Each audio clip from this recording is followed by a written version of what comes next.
I didn't feel motivated. I gave up. People making fun of the way I look. They'll call me ugly. They'll call me stupid. I hated school. My next guest is doing something revolutionary to help struggling high school kids. Using sports as a hook to get them interested in school, Nanda is the founder and executive director of Urban Dove Team Charter School in Bedford-Stuyvesant, New York City. When kids start their day, they don't sit at the desk. First, they do sports. They're on teams. They talk to their coaches. They have 3 hours of physical activity in the morning, followed by academic classes, and their coaches come to class with them. Jay, thanks for joining us on American Voices. My pleasure. Thank you for having me. So why do you think sports is so important to them? You know, I'm a former coach. I coached basketball, my whole life, ever since I was 15 years old. And I did it from really a youth development standpoint, not so much, be the next... Red Holtzman. Although, I flirted with that for a while. But what I found so valuable about sports is the role of the coach. I think that having been a positive coach, what I think I was a positive coach, and affecting, the lives of my players, not just on the court, but off the court, I really saw the power that a coach could have. That was always very attractive to me from a youth development standpoint. And I think that teams are very powerful tools. I think that when you are an adolescent, you desperately want to belong to something. And I don't think that feeling ever goes away. I think adults want to belong to something too, but you want to be a part of something. And I think that when you are on a team, and especially a sports team where you sacrifice together, you practice together, you win together, you lose together, you build a very strong, and I'm preaching obviously to the choir and you, but... Well, no, it hits a lot of resonant chords, and you're trying to inculcate certain values like discipline or selflessness or resilience or imagination. Absolutely. It's just a great vehicle for doing all of those things. At Urban Dove, communication, teamwork, and leadership are the core values. Everything that we do centers around that. I mean, you can see those in sports in everything that you do. I mean, it's impossible to have a highly functioning team if you can't communicate, if you don't work together, and if there's not someone that steps up and is a leader. You spend the first 3 hours of the day doing sports. Yeah. So that reverses the usual thing. It does. But we also want school to be interesting and fun for them. We want kids to come to class. You have to remember the population that we're serving at the school. In order to even apply to our school, you have to have less than 8 high school credits. And you have to have gone to high school for a year or two. So these are kids who are greatly off track to graduate. We have many students who come to our school with 0 high school credits. So they're not engaged in school. We have almost 50% of our population in special ed. We have over 90% of our population below grade level in reading and math. So these are kids for whom school has not been a positive place. And so what we understand is that you can throw 100 academic interventions at them, but unless they're there in the building, they're not going to have much effect. Right. So you got to get them to show up. You make it a place that they truly want to get up and go to in the morning. We had a father who was talking to us about his son the other day who said, my kid, he's out the door before I even wake up. He's so happy to go to your school every morning. This has never happened. My son has never been out the door, and Dad, come on, I got to get breakfast. I got to go to school. I mean, those words have never come out of his mouth. So kids are excited to come to our school. So that's the first thing. And if we can create this peer group, if we can get other kids to start pushing each other to be there because you're on my team, I might need my teammate. If you don't come to school, then our team's not complete. See, I don't think a lot of high school kids look at their peers and say, we're all in this together. I think they look at them, right, and they say, if I don't come to school, I don't come to school. But if every day there's sports, health, and fitness, so if you're playing a team sport every day, then every day you're not there, your team is not itself. So I think if we can use that as a way for peers to push each other to be there and create a culture where it's cool to be excited about school, then we can make a difference. Are the teams only sports? I mean, how do you get across teams? There are a lot of people who say the future belongs to teams, not to individuals. Yeah. No, I think that's strong in our school. So you're on a single gender team and you go everywhere with your team. You do our sports, health, and fitness curriculum with your team, but you also go to English with your team and you go to math with your team. And your coach is always there throughout the day to support you, whether you're doing sports, whether you're doing academic work, whether you just have an issue that you want to talk to them. So we sort of flip the notion of coach a little bit on its head as well. The coach doesn't work with kids from 3 to 6.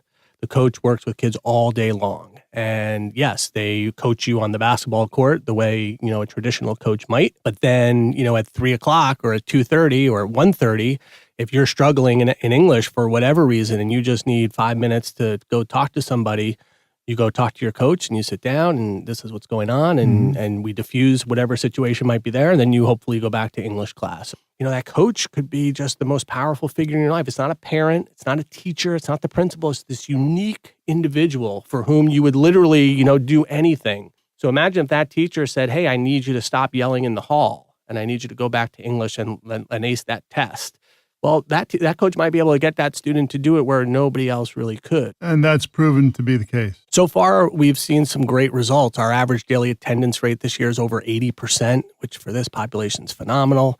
We had about 85% of our students return from last year, which is phenomenal. So it's too early for graduation rates and those kinds of things, but we're seeing engagement. And that was our baseline to see, could we get kids who were not engaged in school previously engaged in school? And so far we've seen it, and we think it'll just get stronger. When you pay attention to them, it's like, rain falling on parched land. Yeah. Right? Yeah. From which flowers bloom, right? Yeah. The key here is you getting their trust. How do you do that? It takes a lot of time, and you have to surround them with really positive adults. It's very difficult. A lot of our kids are very mistrustful of adults for a lot of really good reasons. And you just have to really show them that you care. You got to show them some success stories too. I just always feel motivated. I'm like, I gotta do this. I want to be someone. This school made me stronger. My coaches made me stronger. When I was little, my mom passed away and stuff, so I was raised by my father. It makes me feel bad because I know all of my friends have both their parents still in their lives. I could talk to my girls about anything, like any problems or whatever. We're a team, we're here, we're sisters.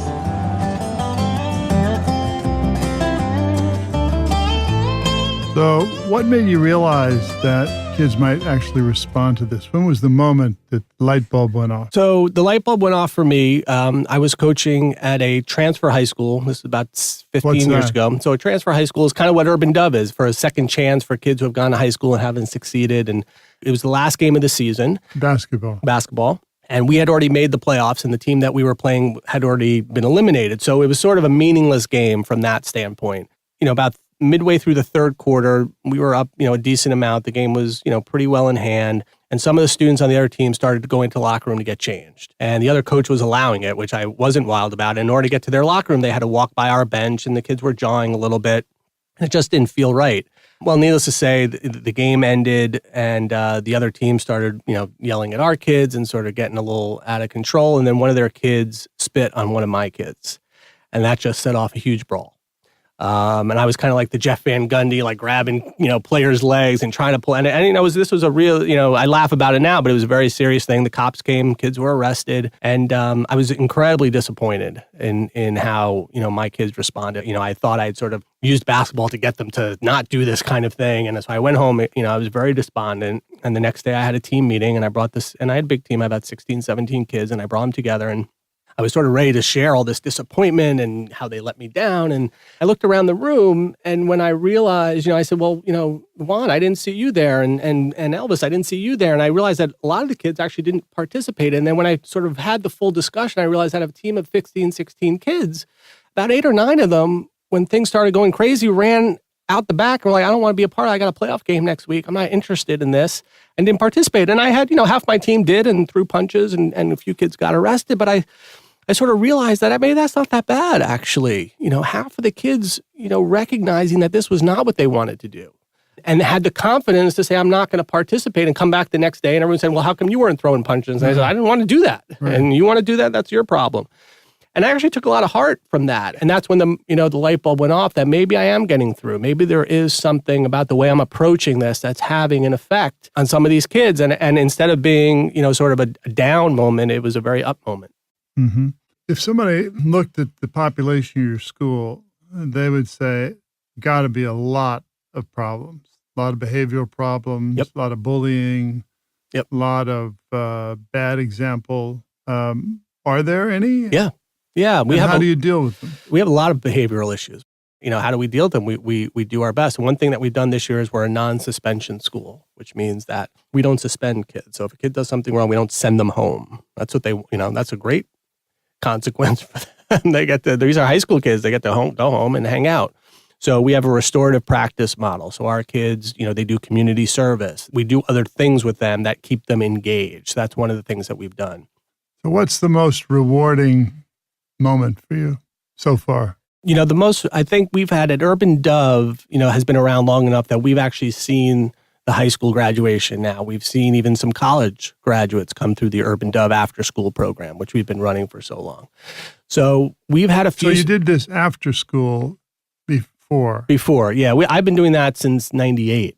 Where they didn't have sports in the school, so they'd come to the... Right, they'd come to us, and, we train them to be coaches. They act as mentor in the after-school program, and we get all kinds of high school kids to do that. Yeah. We have some that love it and love the sports part, and we have some that just love being a mentor. And then you had the idea, well, why not do a school that utilizes the things we've learned in the after-school? Exactly right. And then you petitioned the education department, and they said, you're crazy. The education department, they were thrilled that we were starting a school for this population because nobody is serving these kids exclusively. Nobody's ever created a school just for them. Do you ever find that they have no frame of reference for college? They might consider tuition costs, for example. Absolutely. Our college prep curriculum came out of a student coming to me once and was very excited and saying, I got into college. And I said, that's wonderful. This was, a good kid. And I said, how did it all happen? He said, well, in my school, they had a college fair. And one of the tables, there was this really cute girl there. So I went up and started talking to her. And she gave me this application. And I filled it out. And I got this letter. And I got into school. And I said, that sounds a little weird. But, and he said, and the best part is it's free. I said, all right, well, that doesn't sound right. Do me a favor, bring in whatever they sent you. So he brings in the packet the next day. And there at the bottom of the financial thing, it says out-of-pocket expenses, $0. And then when you go back up the page, you realize he's getting about $50,000 a year in loans. This was a small private liberal arts college, not a great school. And I said, Joe, these are loans, right? They're lending you this money. When you graduate, you're going to owe them $100,000. And he looked at me like I had three heads. I said, what are you talking about? I said, they're not giving you this money. They're and then I realized he had absolutely no idea what I was talking about. And so we started to talk to some of our high school kids. And of course, what we found out is they have no frame of reference at all. So, at Urban Dove, 80% of the kids that we deal with come from families with no college graduates. The high schools that we work with often have no college guidance counselors. So where is this information coming from? We just expect kids to know about college, but in fact, they have no idea what a loan is. They have no idea what a grant is. So that's now the college preparation course? Correct. So we have a 3-year curriculum, starts in sophomore year of high school. It teaches them everything from what's a 2-year school, what's a public school, what's a grant, what's a loan, takes them all the way through SAT prep, one-on-one counseling, college tours, financial aid workshops, you name it, they get it. And even once they're in college, Urban Dove visits every single college freshman on campus in their first year. So we're doing the kind of support that families would wealthier families do for their kids, where on visiting weekend, they come up with a box of cookies and they go to their dorm room and take them out to lunch. And we do that for our students because many of our families just can't afford to do that. And we've had unbelievable success at Urban Dove. 98% of our kids have graduated high school and over 95% have gone to college for the last 7 years. This young man who thought that... he's a vice president at Barclays now, by the way. Vice president at Barclays. Unbelievable success. Jay, thanks so much. My pleasure. I think you're doing an incredible job. We need more Jay Nandas in the world. Thank you very much. I appreciate it. We need more people to understand the value of coaching. Yep. And the value of physical education and teams. Yep. Future belongs to teams. Absolutely. There's no question about that. And I think, in so many ways, I think you're the poster child in so many ways for what we do. Because not because you were a great athlete, which you were, obviously, but how you translated those lessons to a life beyond basketball is so much what we talk to our kids about. That, yes, enjoy the playing time, and that's wonderful. But if you don't learn lessons here that you can take with you, then this experience is limited. And I think that, playing on those Knicks teams that were so much about teamwork, and then obviously the success in your future life. So it's wonderful to be able to talk to you about this because, you embody it in so many ways. Jay, thanks for coming on American Voices. My pleasure. Thank you. Jay Nanda, the founder and executive director of the Urban Dove Team Charter School. He's doing a wonderful job to help save teenagers from dropping out of school. Thanks again, Jay. Thank you. And the rain